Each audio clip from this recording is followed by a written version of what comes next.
Well, the madness of March is finally upon us. It is March 12th, but now March really gets underway and does so for the region. After a year of being shut out throughout the Pittsburgh sports region and the Sports Now network, which extends, of course, to our coverage of Pitt, West Virginia, Penn State, and even some smaller schools within the region, this year, you get the three big dogs as part of the NCAA tournament. I'm Mike Asti, and I'm going to be joined by several of our writers throughout the Sports Now network. First, George Michalowski here at Pittsburgh Sports Now, who covers Pitt. Ethan Bock and Joe Smeltzer will also join me to talk West Virginia and Penn State. And for any of you fans, of course, who are tuning in because you only care about one of those teams and not the others, I will clip a highlight show that'll just give you what you want after this is over as well, for your digestion of just your team. But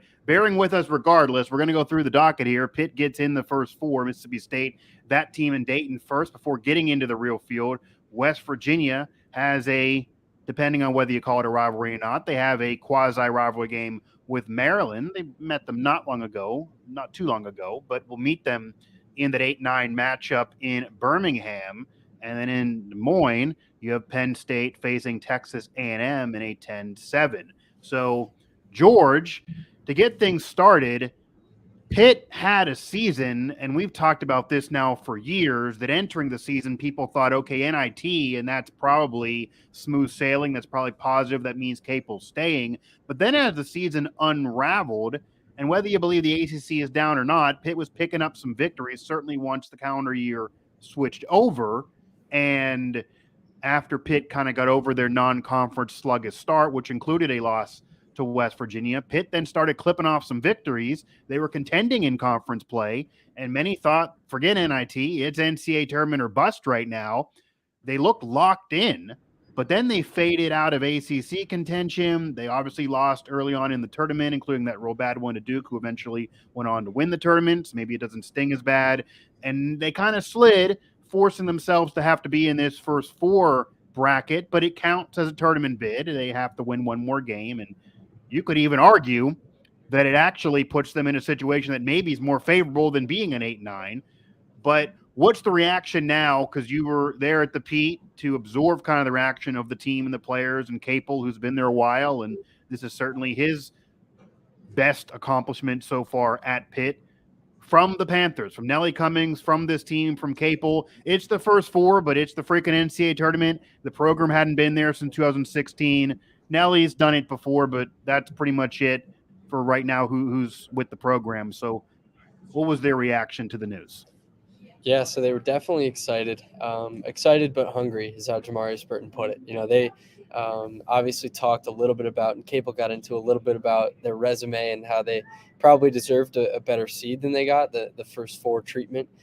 But they all kind of said, Capel said, Jamarius said, Nelly said, everyone that got up there and spoke with us said, hey, we're grateful to be in this opportunity. So many people out there, so many teams out there would be dying to be in this position. So they're excited about where they're at. There's a lot of work to do. Obviously, winning one game before having to go to that first round matchup is going to be tough. It's going to add a lot to this road ahead of Pitt, and especially because this team's been banged up as of late.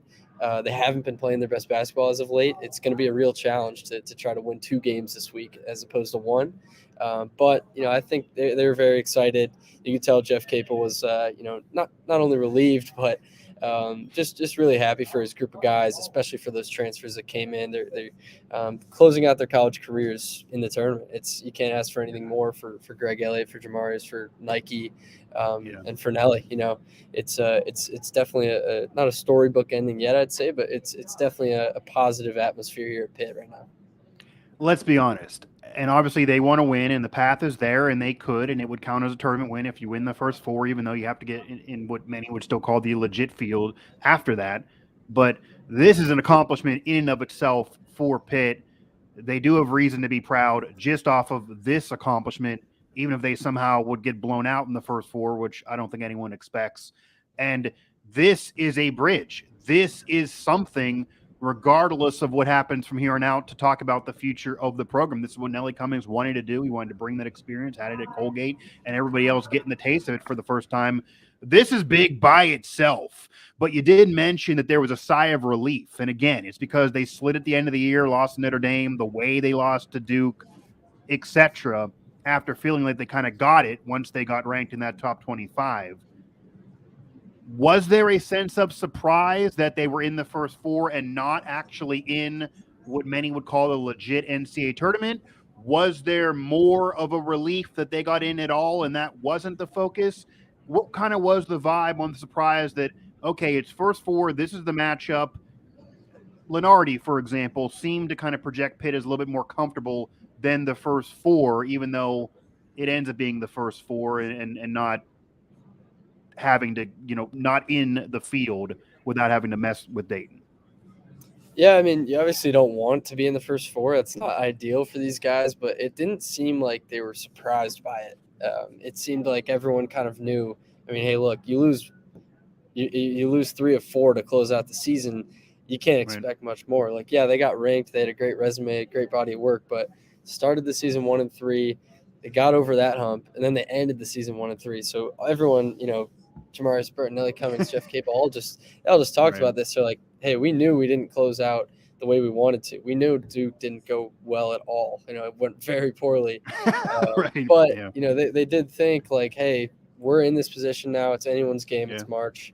It's going to come down to having healthy bodies, being prepared, and, just winning a game. No one's going to be able to have an expert scouting report on their first opponent in the NCAA tournament. These teams are playing teams they've never even looked at before. So, it's 8:00 right now, and Capel and the players just said they're going to go get their first look at Mississippi State. So it's going to be a quick turnaround, especially because they're heading out tomorrow. It's one day, one night after hearing about your opponent. Yeah, that's a difference. There's no rest. Right. Like there's not like for teams that are playing Thursday, for example, like West Virginia, they could literally take tomorrow just off altogether, have a travel day, then maybe have practice or team meeting, and then worry about the game. Yeah, Pitt has to really rush this thing.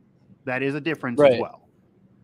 Definitely. And it is, like you mentioned to me earlier, Dayton's close. It's not the hardest trip in the world for anyone involved, but at the same time, it's like, okay, you'd much rather have a few more days of rest. They did get bounced earlier than they thought they would have from Greensboro, from the ACC tourney. So that's the one thing Burton said. He's like, well, we just got bounced way earlier than we anticipated from the ACC tournament, so we actually have been resting. So they've been going late on practices actually for pretty much this entire season. They just have not had enough depth, obviously, with John going out for the season, Will Jeffers going out for the season. It's not been a ton of healthy bodies around here. So they've been going light in practice. Capel said they went light the last 2 days, and tomorrow they're going to head out to Dayton and see where it takes them. George Michalowski of Pittsburgh Sports Now. He's been covering this Pitt men's basketball team for years now. And you get to, I'm imagining this is your first NCAA tournament in any capacity that you're covering? Second. Okay. I was at the one last year in Pittsburgh, saw Houston, Loyola. Oh, yeah. Yeah, when Pittsburgh was a host, said he got you. Yeah, I've done a bunch of them at all different levels and with different schools and throughout my media career, and it's just an experience. So again, it's great. This team will get to experience it. You'll get to experience it. It isn't that bad of a drive going to Dayton. You're basically driving straight for a couple hours. It actually is a better situation than the opponent. So that maybe is something to hang your hat on. They're not driving by any means, or they're going to, risk having no break if they want to play the game. So, and obviously who knows how Pitt's going to travel, but it's not far. It could have been worse. They did slide at the end of the year. At least they could feel better about Duke because Duke went on to win the conference tournament. So maybe you got blown out to Duke, but it's behind us. And maybe Duke's better than people would have thought all year. And Duke's clicking at the best time, of course. And honestly, George, if I would have told you before the season that Ugley, who many thought, okay, you pair Nelly with John Ugley, you pair Burton, et cetera, with John Ugley again, and that really could be a core. You have a big, a small, a point guard. You have a true team rebounding and shooting, et cetera. If I would have told you that he's really not going to contribute to this team in any capacity, and yet they're going to make the NCAA tournament, even if it's the first four, I'm sure you, Capel, everybody, whether it's they're going to admit it publicly or just secretly, they would have taken it all day, no matter how they got there. 100%. I mean, it's pretty incredible to think about because I think a lot of it boils down to Federico. Obviously, he hasn't been an offensive star. He's not the guy that's going to win you a game necessarily. You can't, teams would be fine if he gets 15 points and Pitt loses. Like they were fine.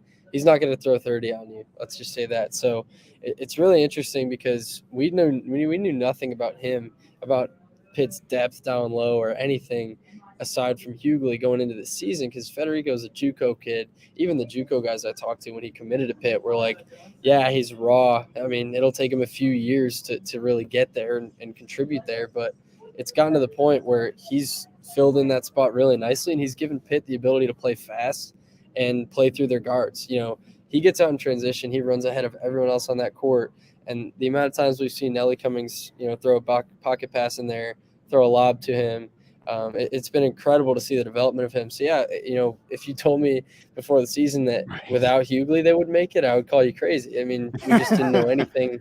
We didn't know anything about this team other than Hughley, and other than that they'd be mature and old. And they've been one of those things. They haven't had John. So it's all worked out well. Federico's been a big part. The guards have been a big part. It's really all worked out well for Pitt. I think they're all ecstatic to even be in the conversation this week, not be done with the season, to have a shot to make a run here. Yeah, I think to say the very, very least. Mississippi State, though, is the opponent in that first four before Pitt could advance. And as I said earlier, potentially a better situation than arguably being an 8-9 once you get out of the first four, although that's easier said than done, just because an 8-9 winner is going to face a 1 seed. Mississippi State, though, imagining a team Pitt fans aren't that familiar, and obviously Capel and this team probably aren't that familiar. They got to learn it, and they got a day and a half really to do so at best. But what can you tell me right now about Mississippi State? What do you expect out of this matchup? What does Pitt maybe need to do in particular in this matchup, either because of the matchup or because of Pitt themselves, to get out of this thing and claim a tournament win? Right. So Pitt, since the Virginia Tech loss, hasn't looked the same offensively or defensively. Offensively, they've won games all year long with the 3-ball, with playing fast and really being an offensive power team and being a threat. Virginia Tech took away the 3-point line from Pitt, and they looked lost. That game, Virginia Tech clearly looked like the better team than Pitt did. And since then, Pitt's really struggled to find a balance between, okay, we can make threes. We know we can make threes, but we can't get shots up from that, part of the court. As well as, okay, do we want to play inside with Burton and Federico and right. Hinson scoring on the inside? It's really been all kind of jumbled up recently. So that's going to be a key for Pitt. On the Mississippi State side, obviously we just were tasked with scouting them as well as the Pitt staff and everyone involved. So Tolu Smith, their leading scorer, 6'11", 245 pounds. He's going to be a handful down low for Pitt. I mean, they just do not have much depth down low. As much as we praised Federico earlier on in the show, it's really tough for them because, behind Federico, it's the Diaz-Graham twins. And those guys are not very strong yet. I mean, they're early in their careers, so they're going to have their hands full with the plus rebounder, a plus scorer down low. They've got some good, Mississippi State's got some good transfer guards and wings as well, DJ Jeffrey, Shaquille Moore. But they're really not a good 3-point shooting team. They shoot 26% from beyond the arc as a team. So they're not really going to pose a huge threat to Pitt offensively. I think this is a game, at least when you play a team that averages 65 points a game, that's 10 less than Pitt per game. When you play a team like that, like Pitt has room for errors. They have room for mistakes. They have room to come back, and they have room to pounce on a team like that. So should be an interesting matchup for Pitt, but I'm looking forward to the matchup down low, seeing how Federico fares, especially because Cable said he was a little banged up the other day last week. So should be a good one. Yeah, it should be a good one. Now, I think I saw Pitt 2.5-point favor. Is that right? I looked at that. I did not see it. I did not see a spread yet. Okay, yeah, I thought I saw one. I saw one real quick, but that maybe not. But again, talking to George Michalowski, your Pittsburgh Sports Now, Pitt does make the NCAA tournament, first time since 2016.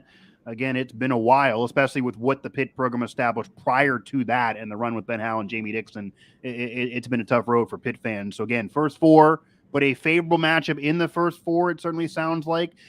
If you get out of the first four, I'll kind of close up shop on our Pitt talk kind of with this. If you get out of the first four, as I mentioned, there's a glass half full take that exists of having to be in the first four, even though it's kind of insulting in general, because it counts as an NCAA tournament win and getting in. You could put it on a banner if you want, but you'd rather obviously be in the field and get a seed line than this. It does kind of have the committee tell you and your fans and your program that you're in. But if we were doing it years ago, or if we had, you're barely in, and we need to kind of see more from you to really feel you have a right for a championship run. So you're in this first four. But if you get out of it, then you're right with everybody else, just on a little bit less rest. And then it all fares up again. And maybe you're actually in a better situation because you avoid the 1 seed. So if Pitt would win against Mississippi State and get out of the first four, what are your thoughts on the rest of the path potentially for the Panthers? And upsets can always happen, but knowing this Pitt team, knowing how they're playing now and how they're built, can they actually make a run through March? There have been first four teams before that have made runs through March outside of just the first four. So this is not impossible. In fact, it's happened frequently, and it might be insulting now, but once you get out of that game, you might actually be in a better situation than teams that actually got in and voiding the first four. Right. I mean, I think there's definitely possible for them to make a run. Iowa State would be next if we're going to look ahead. People were asking Blake Hinton, former Iowa State player, what his thoughts were about a potential matchup between the two. He was like, I'm focused on Mississippi Right. State, man. Come on. So it is easy to look ahead, though. So, you obviously look at the bracket. Iowa State will be next. Down in Greensboro, again, they'd be back there. Probably staying in the same hotel. I guess that could add some comfort for you. Right. I think they match up all right against Iowa State. Don't know too much about the Cyclones there. I know they just lost Caleb Grill, left the team. So Xavier would be next, most likely, unless Kennesaw State, keeps the magic rolling. Penn State, Texas, Colgate, all those teams are in the region. Penn State, Pitt, potential Elite Eight matchup would be that would be pretty cool. Very interesting. Yeah, right. That would be interesting. But overall, I mean, I think you look at the Midwest, and obviously Houston's in there, Auburn, Miami's up there, Indiana has got a tough matchup with Drake. But you look at the bracket that Pitt's in, and it's not – I don't think anyone's reaction is like, okay, no way they're going to win more than one game. No way they're going to win more than one game out of the first four. So I think they've got a shot to make a run. We'll see how it goes. Obviously, all comes down to the first four, and we'll see on Tuesday here.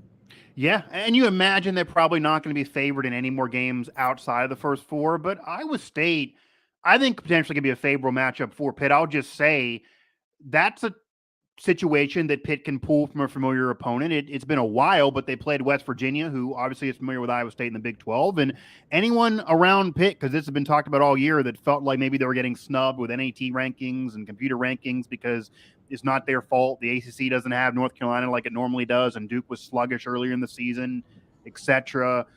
The ACC felt they were disrespected this year, and the Big 12 got all the love and all the teams in the tournament and all the rankings, and it's a tougher schedule. I think it was, but if they don't agree, they can kind of prove the point because they're going to play a Big 12 team, and it's going to be Iowa State, who West Virginia did beat, but they lost to West Virginia and say they're much better than they were earlier in the season. If they go there and beat Iowa State, they're kind of proving a lot of what they were saying. If they go out there and get killed by Iowa State, maybe they didn't prove what they were saying, and that was right. So this actually, if you're a Pitt fan and if you're a Pitt player and a coach, you got to be excited. You don't want to be in the first four, but you avoid the 1 seed. You get a chance to kind of talk some smack and prove what you were saying all year if you beat a Big 12 team. And then after that, it is house money from then on. So, so Pitt gets in its first four. They then have a chance at a Big 12 team afterwards. And then who knows from there? George Michalowski, appreciate the time, man. We'll have him as well as the rest of our crew back on the end of this show to kind of give some picks. You'll get another 20 minutes or so to look at your bracket there. Obviously, these teams are still trying to digest what's happened, but first time since 2016. It's the first four. It's not that far of a drive. Not much to complain about if you're a Pitt fan right now. Looking forward to it, Mike. I'll be back on shortly.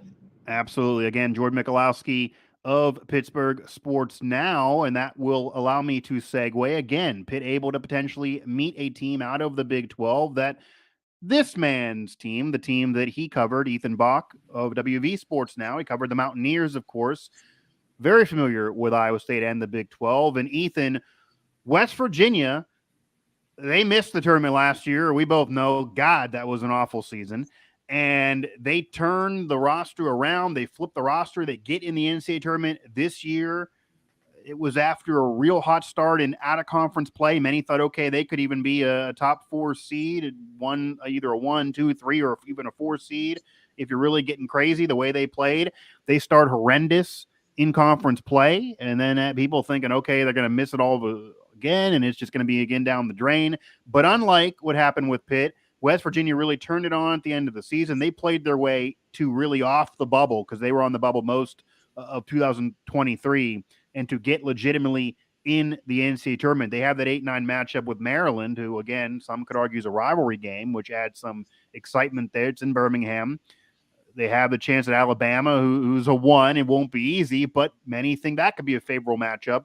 So just what's your first reaction to West Virginia's seed line, the matchup with Maryland, the situation, putting in perspective with this year? We'll unpack all of it, but is this what you thought would happen? Is that how you kind of read the program on, is this what they thought would happen? And does it kind of make sense with what's going on in college basketball, that it's 8-9 matchup, West Virginia gets in, they're a 9, they face Maryland, and it's in Birmingham? Yeah. Earlier today, I predicted a 9 seed in Birmingham. I got the 1 seed wrong, but I think Alabama is the number 1 overall seed. They deserve it. They've played their way through adversity this year. I do think they're a little wishy-washy at times, like a 24-point loss to Oklahoma or almost losing to Auburn at home. Like right. They have games where they don't show up. So I think if they don't show up against either Maryland or West Virginia, that 8-9 could advance to the Sweet 16. As far as Maryland goes, they're a very similar team to West Virginia in the Big Ten.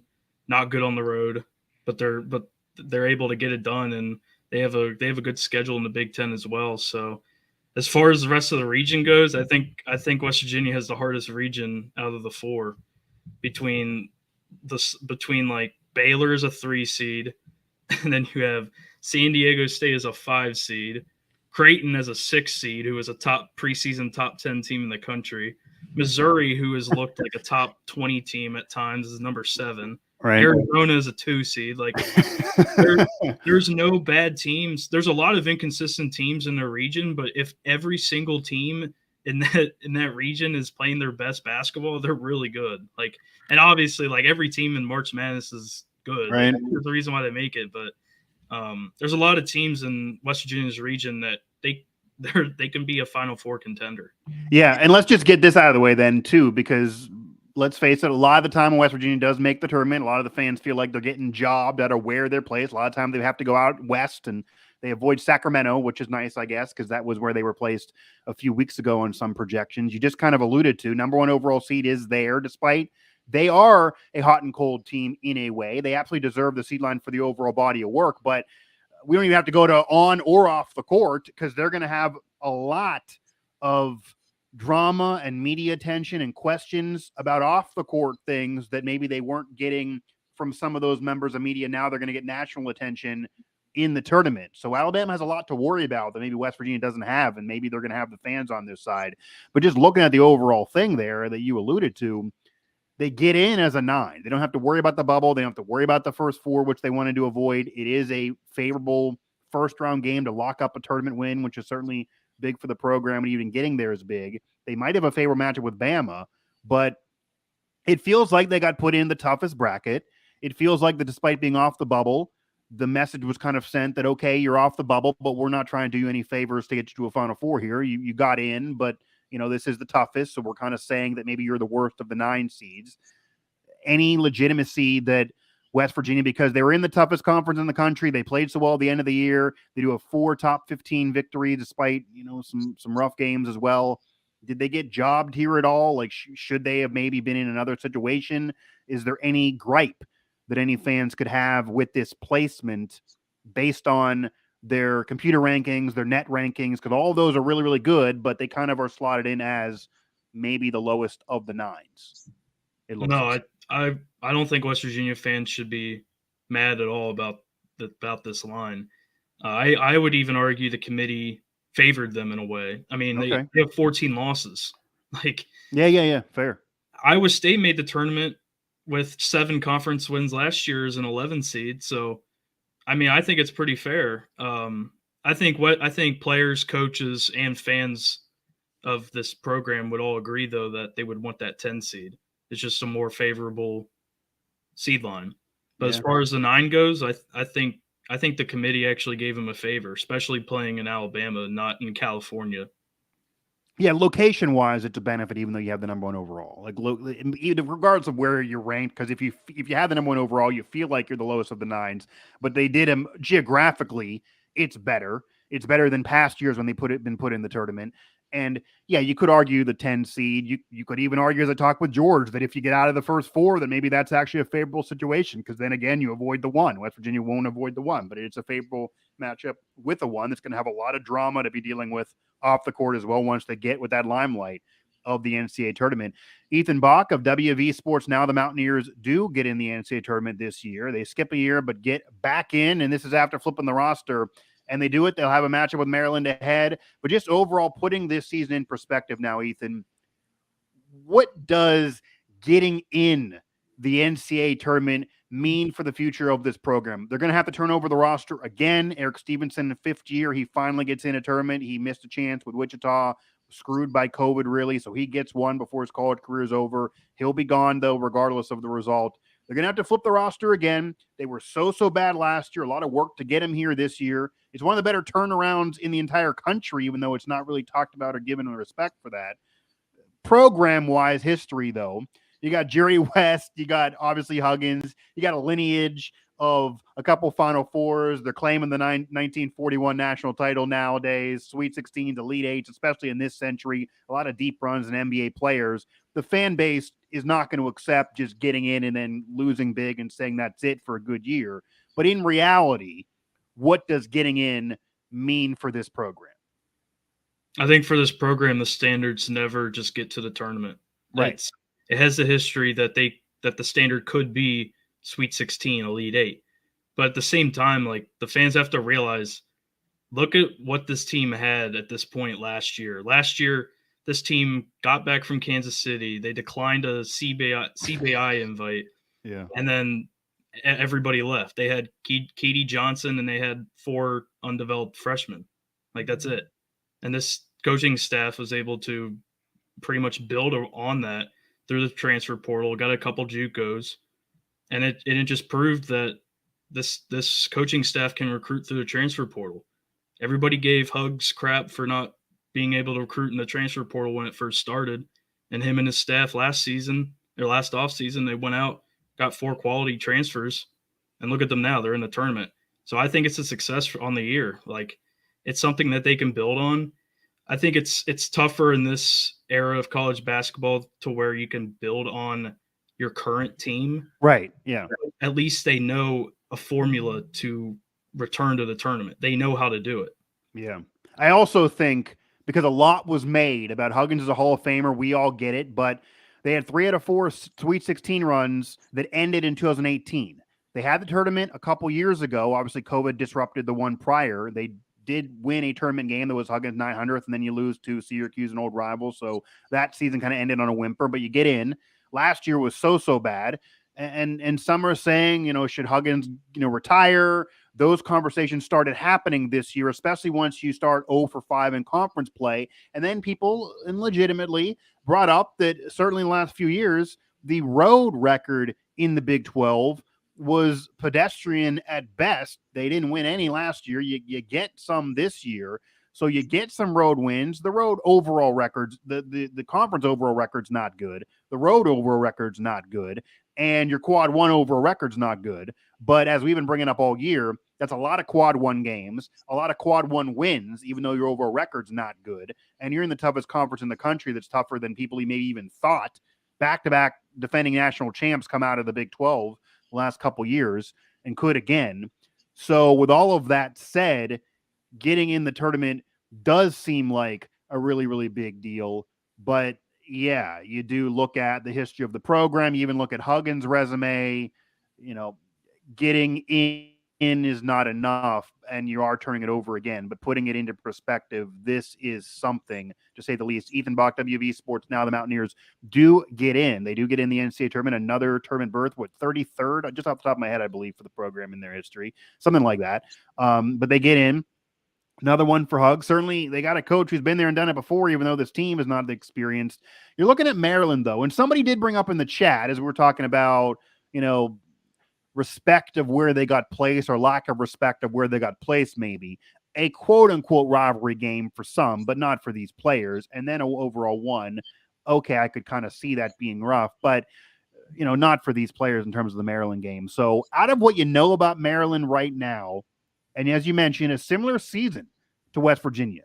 Won a little bit more most of the year, but they were in a little bit less of a conference. Big Ten still tough play. They were hot and cold a lot throughout their season. They thought it was locked up. Then they got themselves on the bubble. They're probably a little disappointed about fading a little bit down the stretch. But what do you know about Maryland? What do you expect out of this matchup? And what do the Mountaineers need to do to get out of this Maryland game and then really probably be playing with house money once you claim that tournament win? The Mountaineers for sure have to key on Jameer Young. He's their leading scorer, 16 points per game. 6'2" guard, so I'm sure Keedy Johnson will be on him. Maryland's not that good of an offensive team. They're more, obviously under Kevin Willard, they're going to be a defensive-minded group. So it's going to be interesting for West Virginia because they're pretty much the opposite. They're a pretty solid offensive team. They're really elite at getting to the foul line, driving. But their defense, at least as of late, has been kind of it's a little questionable when you consider allowing 50 points in the paint still. So it's going to be interesting. I think West Virginia's offense, they're just going to have to do what they've been doing the last 2 weeks, driving, getting to the line, just playing small. They need to play small, stretch the floor, be able to spread everybody out so then you can let Keedy Johnson, Joe Toussaint, Eric Stevenson, etc. drive into the lane and just create open looks. So that's my key for West Virginia getting out of this Maryland matchup. Now, you talked with Huggins prior to jumping here aboard our live reaction show for the Sports Now Network. What did Huggins have to say? I know obviously he's not digested and dissected Maryland yet. I did see the comment of I'll get to it tomorrow. So apparently not even tonight, like some coaches have said.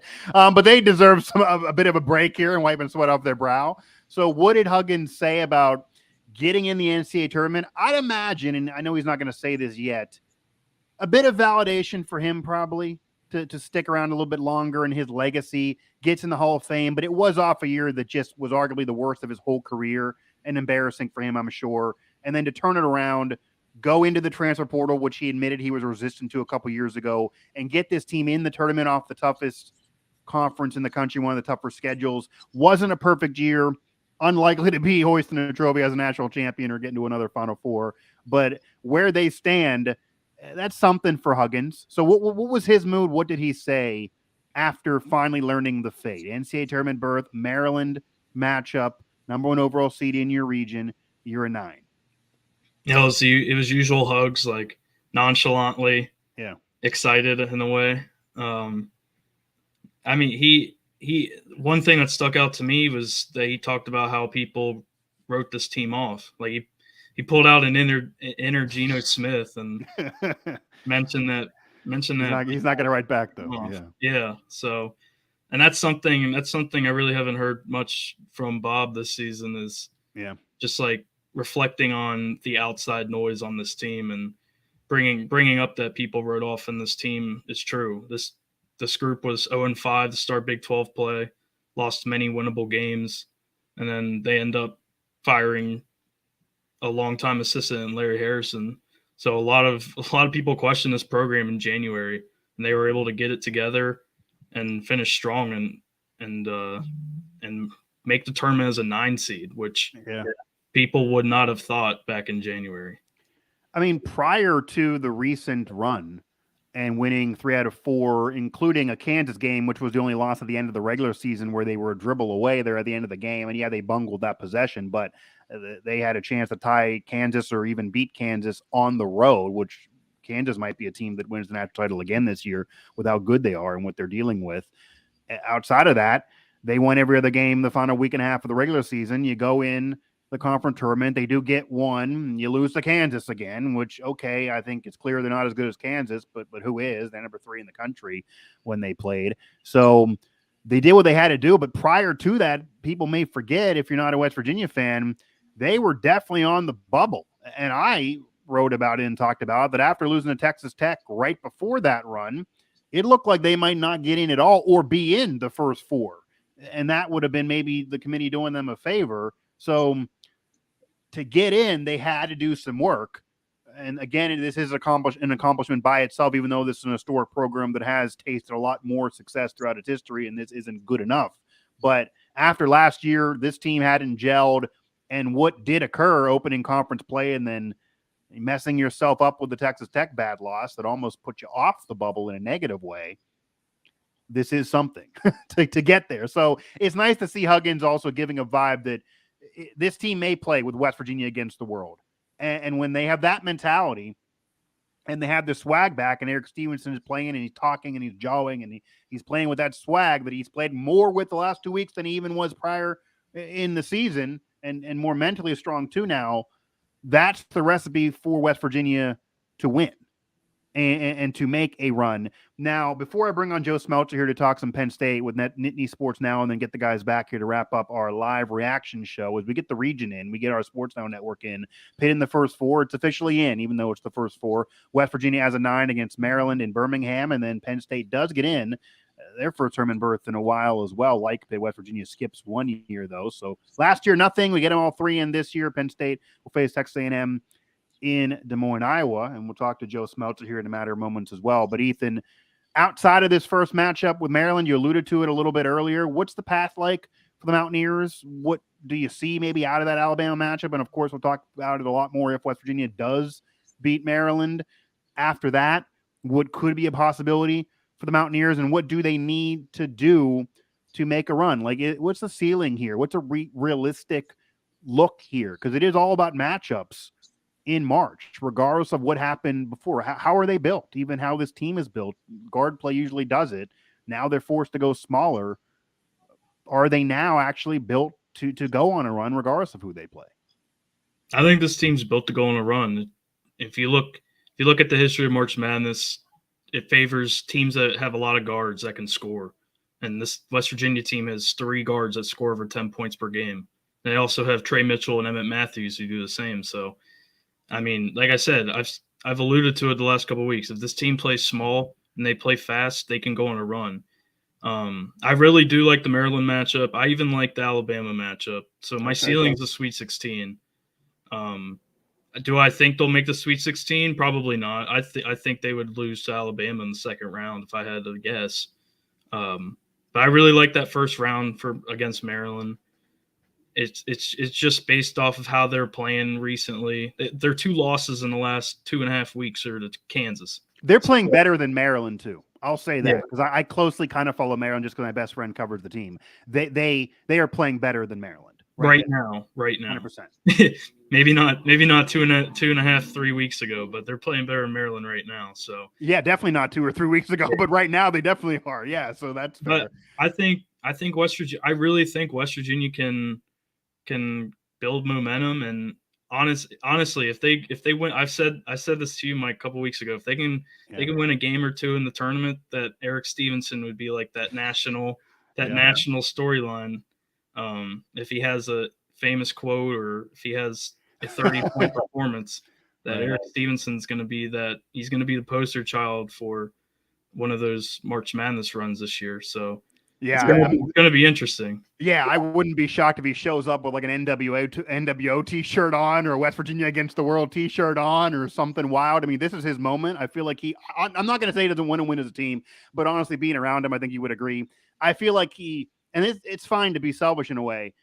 I think he kind of wants this moment for himself as much as the team, and also to kind of promote his personality. Like, he deserves the moment. He deserves it. Like, he's going to wear a T-shirt. He's going to say something. If they happen to go to the Sweet 16, he's going to give you a Juwan Howard, "We shocked the world" quote. It's going to happen. And if that happens, then I don't think anyone's going to be mad about it. They just got to make sure, and if they don't go far or if there is any issue, because I know the naysayers, and he does it as critics because of what happened earlier in the year, which he put it on himself. but it's his first tournament. Despite a fifth-year senior, he has, he'll admit this, blown a game earlier in this year to put him on the bubble at the time for how he mentally unraveled. He needs to play composed, because if he gets too excited with worrying about his personality and getting in foul trouble, etc., that is what could have West Virginia lose to Maryland, have this go off the rails, not have it be a run that anyone remembers, and kind of ruin the notoriety of at least getting in and kind of stain this. But Ethan Bock of WV Sports Now, hang out, man. I'm going to get Joe Smeltzer on now of Nittany Sports Now to talk some Penn State, as the Nittany Lions do make the NCAA tournament. I don't know if anyone thought this was the case. Certainly casual fans probably wouldn't have thought this was the case before the season. Penn State not only makes the NCAA tournament, but on the same day as his live reaction show for the Sports Now Network, they almost win the Big Ten tournament. What that would have been if that could have happened, and for this program and for the coaching staff, which they built up in only a couple years now. Again, Joe Smeltzer of NSN. So I got to ask you this, because this is really a question for Penn State and that program, and I will slide you back on there as I see your connection has fixed itself. So again, Joe, welcome back to the show. What significance does this have, though, for the Penn State program? They're in the 7-10. They're facing Texas A&M. It's going to be in Des Moines. I mean, you can say what you want about the bracket and the matchup, and they almost won the Big Ten tournament, etc. They lose by 2. That might be a sour taste, but you get in the NCAA tournament. This isn't a program that's used to being there. I mean, a lot of Penn State fans who follow the football program, let's face it, they pick another basketball team because the basketball program used to be irrelevant. They're now in the field. They're in the NCAA tournament. They almost won the Big Ten. They're red hot right now. What's the significance for this program moving forward to even just get in? First off, thanks for having me, Mike. I was in on my phone, and then I got my computer figured out, so I kind of pulled it. You're good. This is better. Second. We got more here. You're good. Yeah, it's huge.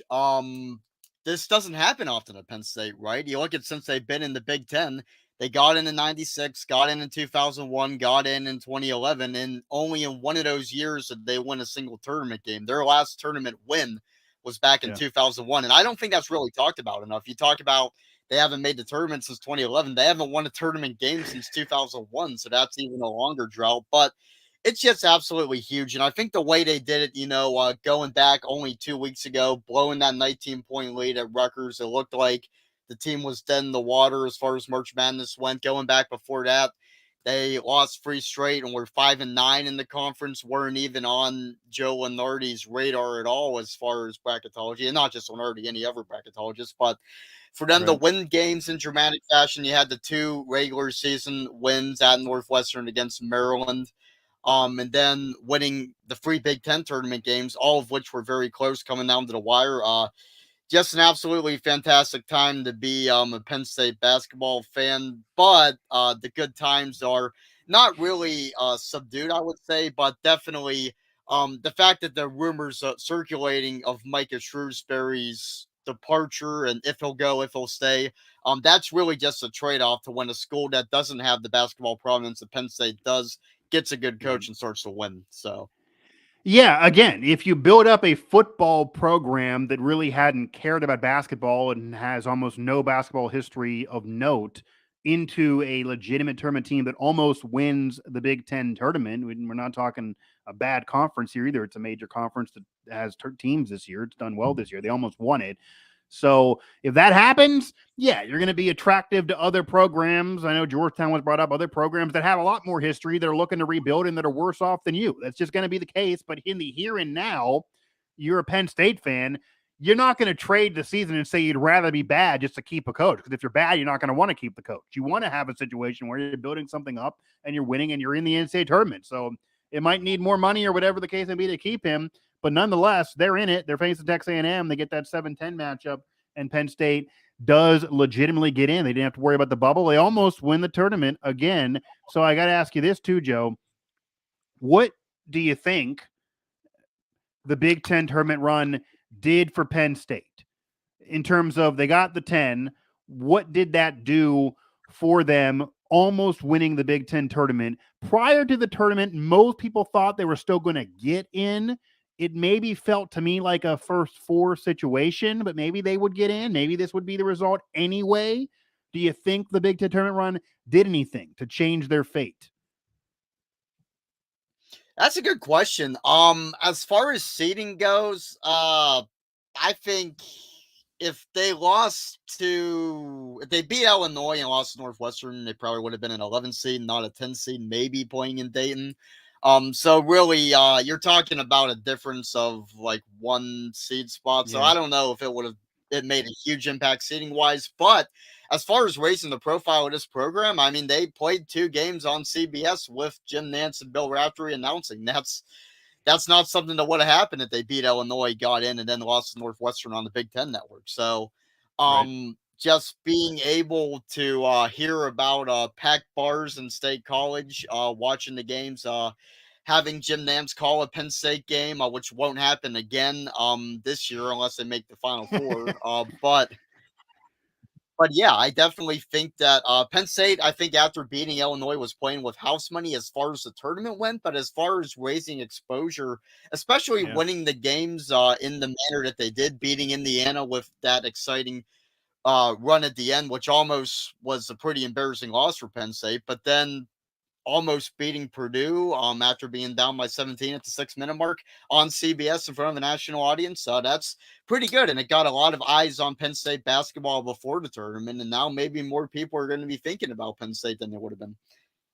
Yeah, Joe Smeltzer again of Nittany Sports Now. The Penn State Nittany Lions, they get in the NCAA tournament. First one since 2011, haven't won tournament games since 2001. And 2011, actually, oddly, I believe, was the last time that Pitt, Penn State, and West Virginia all made it in the same year. So Pitt, West Virginia, and Penn State all make it in the same year again. Penn State has good luck. That means good luck for the rest of the region and for the network, apparently. And we'll see, because as we talked about with George, there is a chance of Pitt, Penn State meeting in this tournament, even though Pitt has to go through the first 4. That would be something, and we'll see. I'd imagine, again, where the allegiances go. Obviously, there's more Pitt basketball fans than Penn State fans because they haven't been good for so long. But we'll see what happens if that is the game. Speaking on this matchup, though, before you get there, because no one's going to want to look ahead if you're on the program right now, Texas A&M. What do you know about them? What do you think this program's expecting out of that matchup? What goes into that matchup? Are they saying anything about that matchup in terms of Penn State's prospect of actually winning a tournament game, the first since 2001, as insane as that sounds for any program to have it go that long?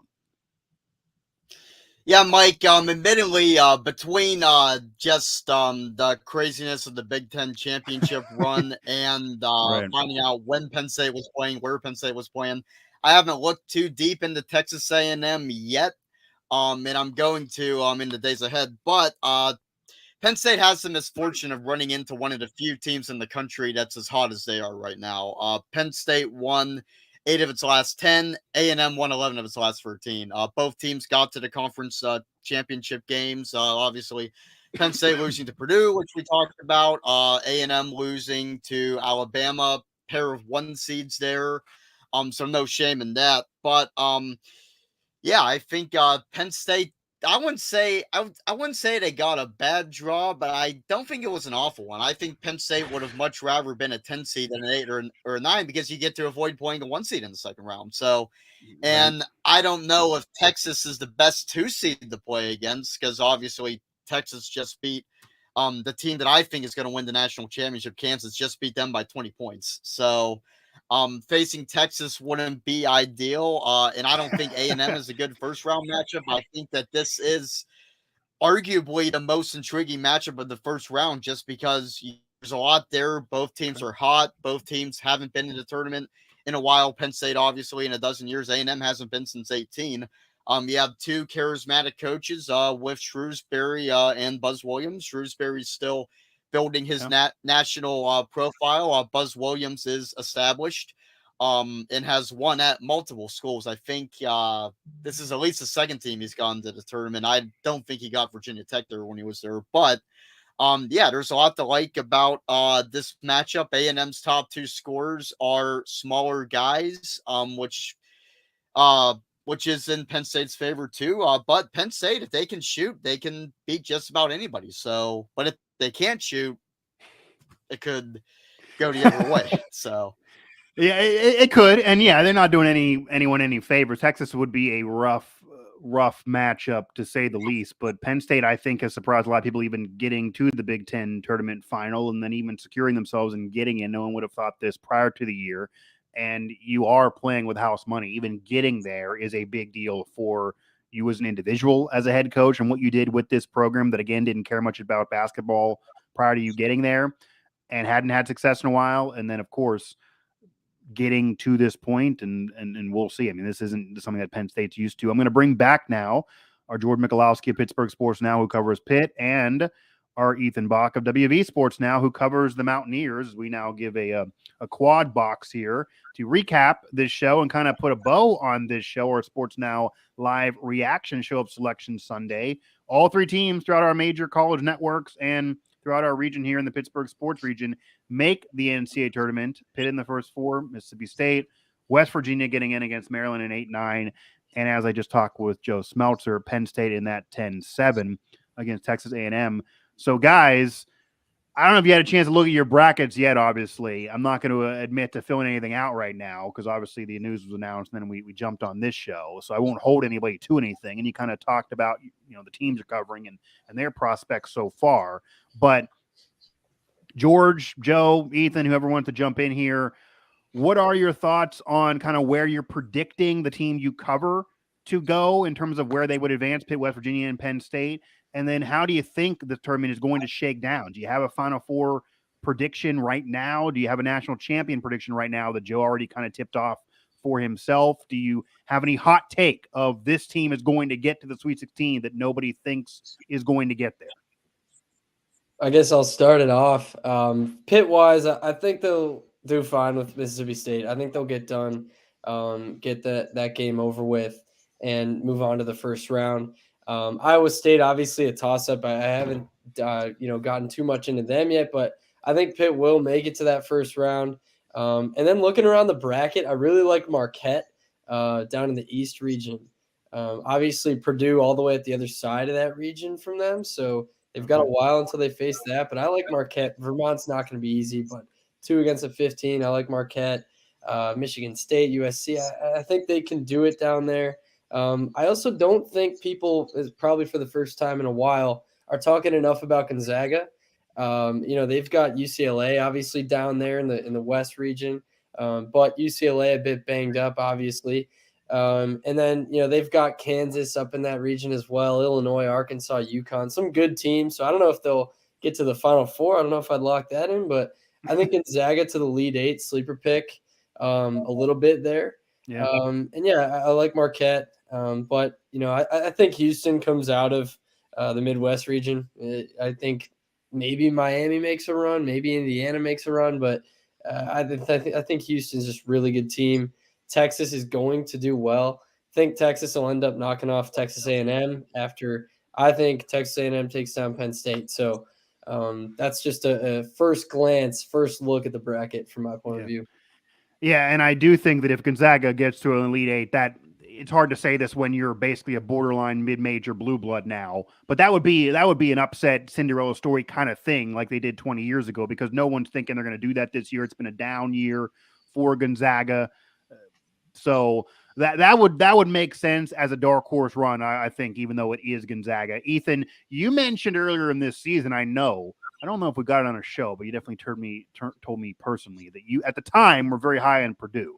Just off the size they're bringing to the table. You then covered them against West Virginia, and the Mountaineers hung right with Purdue. Probably feel like they should have won that game. Purdue's been exposed a little bit throughout the season. So, number one, are you still high on Purdue? Do you think Purdue is still going to do it because you were dropping Purdue in the Final Four earlier in the year? And then how do you see the tournament for you? You'll agree with anything George said? Do you think George is off his rocker? And then how do you think the Mountaineers are going to do? They got a rivalry game to start things off. Then they got the number 1 overall seed, but these could be favorable matchups. And who knows beyond that, or do they not even get out of this Maryland game? Well, first on Purdue, I still think they can make the Final Four. They're a Final Four quality team. I will take a step back. Just because they're freshman guard. You have Zach Edey, obviously, National Player of the Year, but when you look at their guards, their freshman guards, they're hitting that wall. they're hitting that end of the year freshman wall. Yeah. So, I mean, their freshman guards need to take them as much as Edie does, but putting the Bock bomb back in his pocket. Yeah, I'm putting it back in my pocket. I still think they make the second weekend. Like they're talented enough to make an Elite Eight run. But as regards as the Matt Painter finally getting Purdue to a Final Four, I don't think this is the year yet. But if they make it, then credit to them, they earned it. In all reality, Purdue in the Elite Eight is a big deal for Purdue. I mean, yeah, it's not. Yeah. I mean, come on now, it's not like every year they're trying for a Final Four. As far as West Virginia goes, I said round of 32. I think the Maryland matchup's great. I even like the Alabama matchup as the number 1 overall seed, but I think just between Brandon Miller and Mark Sears, there's too much firepower for Bama.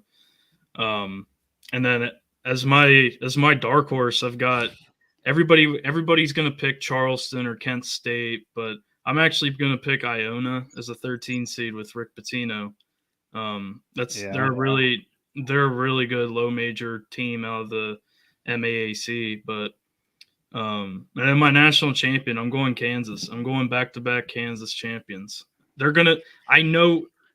We all know how Kansas is, especially covering West Virginia. They're going to take the motivation of not winning the Big 12 tournament, and they're going to go and make a run. I was also going to say, though, as somebody who's been around and covered them for a while, we know how Kansas is. They either lose early and get upset, and it's one of the bigger upsets of the tournament, or they make a real strong run. They're making the Final Four. I'm locking it in. Okay. I have them as my national champion, but I'm locking them into the Final Four. There's no way. Plus, with Bill Self coming back from his illness, yeah, they got a lot to play for. There's no way that it would be very un-Kansas-like to not win the Big 12 tournament and then not use that as motivation to go on a 4, 5, 6 game run here. Yeah, they're very, very talented. They're almost more in love with their head coach now after what he just had to go through, missing the West Virginia game, going through the conference tournament, but not coming up with the trophy. And if he gets another national title or even a Final Four run, they said on a broadcast, I forget who it was a few games ago, in terms of Hall of Fame coaches, I feel like Bill Self doesn't get the respect that everyone else kind of got throughout the same era, that Roy Williams, Coach K, Jim Boeheim, even Huggins without a national title. Bill Self's Hall of Famer. He got some rings. They're giving him respect, Izzo too, but not to that level. He gets another one. He gets a third. He gets another Final Four. He does it at Kansas. They could easily do it again next year. I mean, he could pull a dynasty off there. It's freaking Kansas as an historic program. Yeah, he's moving up most people's list of all-time ranks for head coaches for sure, and this could be that legacy year. Their team's just built similar to last year. Yeah, Jalen Wilson takes over Ochai Agbaji, and then now they have KJ Adams playing small at the 5, and Grady Dick's playing like Christian Brown. So they've just filled and replaced guys that they lost from last year, I still think they're the best team in the country, even losing to Texas last night. Yeah. Now, Joe, thoughts on the Penn State matchup? You kind of already alluded to you're also on the Kansas wagon here. Winning back-to-back is not easy in this day and age, but a little bit different of a roster, and they're still very, very good. So it could be Kansas again. That's not going to be anyone's Bock bomb here, but that's a chalk pick, but it certainly could be Kansas. Probably most people are going to go Kansas. So is Kansas your national title pick? What are your thoughts on Penn State? And then kind of for the panel here after Joe's done, on if there's a team that, I'll let you guys think about it, if there's a team that, outside of teams that are going to make a dark horse run, is there a team that's in there that's going to be favored that has a solid seed line, but they potentially are going to get upset, and you think they're on upset watch? So Joe, how do you think Penn State's going to do, and then what's your thoughts on the whole bracket overall? Yeah, as far as Penn State goes, you just have to kind of question how much you're going to have left, right?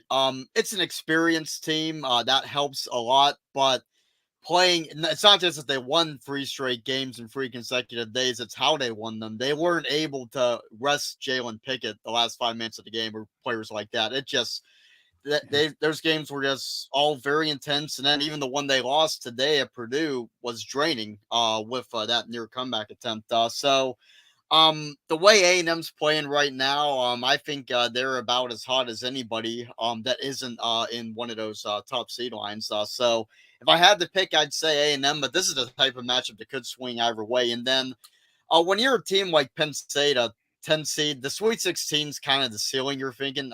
Maybe 10 seeds, 11 seeds have gone to Elite Eights and Final Fours before, but you're not really thinking past the Sweet 16 as far as how far can this team go. So the best case scenario, I think, for Penn State is beating A&M and then Texas in the second round, which I don't see happening. And if I had to bet, I'd probably say A&M. As far as the whole tournament, I'm going to say Kansas. And Ethan kind of hit the nail on the head. I think we all know what Kansas's resume was coming in. I don't have the exact number of quad one wins off the top of my head, but it was absolutely I'm sure Ethan ridiculous. does for you, probably. I think it was around 14. It's number one in the country. Yeah, I know that for a fact. And that's just insane. And I think they already were the best team in the country coming into the Big 12 tournament. But then you have the motivation of not just losing, but frankly getting embarrassed in the Big 12 championship game, plus playing for Bill Self and everything he's gone through. I think Kansas is the pick. It's hard to go back to back, but Kansas is the pick. And then kind of briefly outlining the rest of my Final Four. I like Arizona to beat Bama in the Elite Eight. For some reason, Bama, when you're a 1 seed and you don't have like a big basketball reputation, that's kind of a red flag. I don't know if that's just like gut feeling, but it feels like when 1 seeds like Alabama kind of bursts on the scene, they don't usually go too deep as far as the championship goes. And I have them making it to the second weekend, but not making the Final Four. And then I have Houston, not really much to explain there. Houston's just a great team with a great coach. And my hot take is I think Duke beats Purdue and then beats Marquette and makes it to the Final Four. After last year, my mom's a Purdue grad, so I watched Purdue with a little extra interest. After last year losing to St. Peter's in the Sweet 16, I swore I'd never trust Purdue again in March, and I think I talked about this with Ethan, but so it's just never trusting them. And then they're as good as Zach Edey is. I think he's the best player in the country. I don't like what they have around them. I really don't. They don't shoot the ball well. They don't do too well when Edey's away from the floor.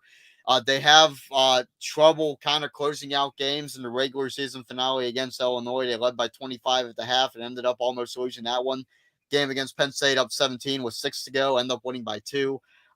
There's just red flags everywhere, and I think Duke is very hot, very established program, and I think they'll take down Marquette and then get to the Final Four. And then once the Final Four comes around, Kansas is going to do its thing again. So. Yeah. So much for George. I'm sure George knows this better than anybody. So much for Duke having a down year, crying out loud. The down year, everyone's writing Duke off. Yeah. They win the conference tournament, and then now everyone kind of does feel like they could make a run. It almost wouldn't be that surprising based on what we just saw from Duke. But if you look at the overall resume, it kind of would be. So, George, is there a team that's in the field right now that has the body of work that the committee had to give them a favorable seed line, had to give them a top seed, but you just think there's just no way they're going to make a run and they could even lose first weekend? Because it's going to happen to someone. It's March. That's why we're here.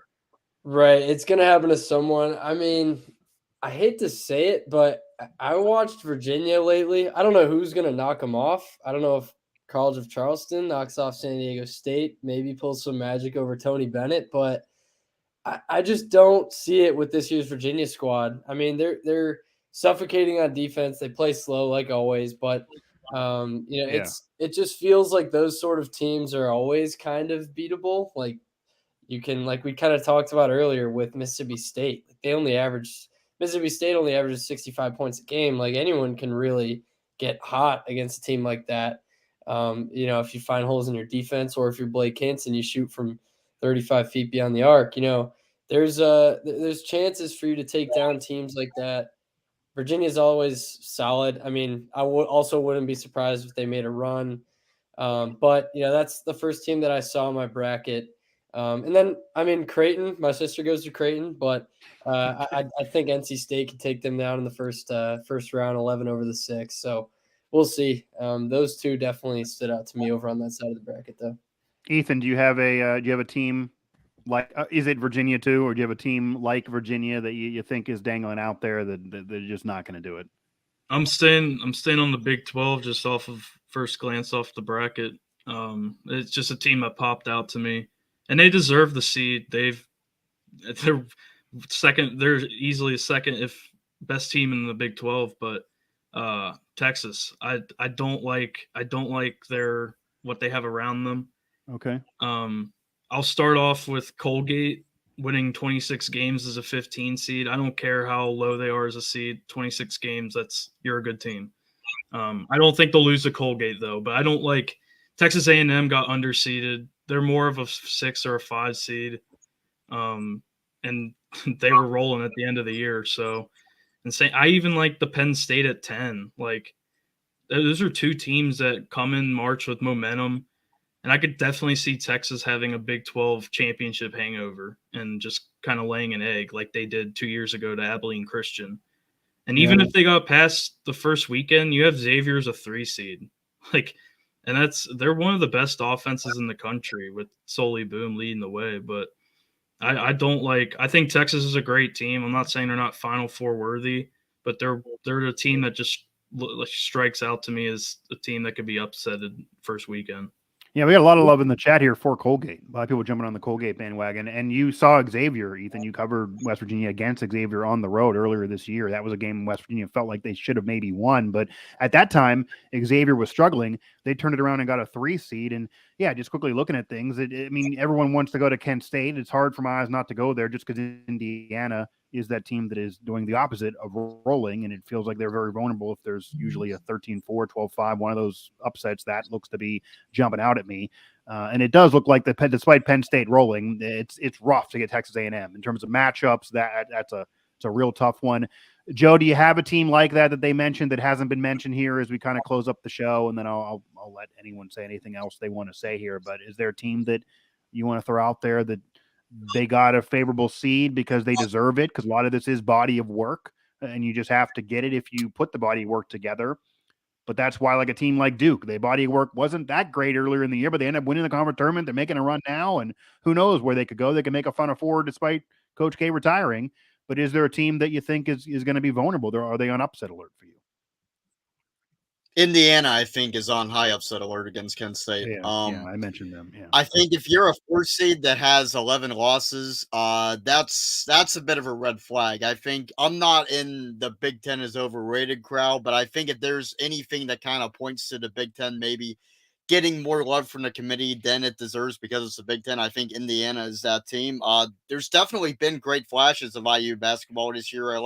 I think Mike Woodson's done a great job with that program overall, second straight tournament appearance. But obviously Penn State beat them twice and looked pretty dominant against them both times. I know the score was only 4 points in the Big Ten tournament, but Penn State was up by 15 on Indiana with less than 2 minutes left. So, but there's also been times where Indiana obviously beat Purdue twice, and that looks great on the resume. But when you're a 4 seed that's lost 11 games and you're playing a 13 seed that's 28-6, you could see something happen there. And I think Indiana, Trace Jackson Davis is a great player, but when he's not on, the team's in trouble. So I think if Kent State can limit him and limit what Indiana can do in the post, that's definitely a big upset watch, and I'll probably even pick that on my bracket. So.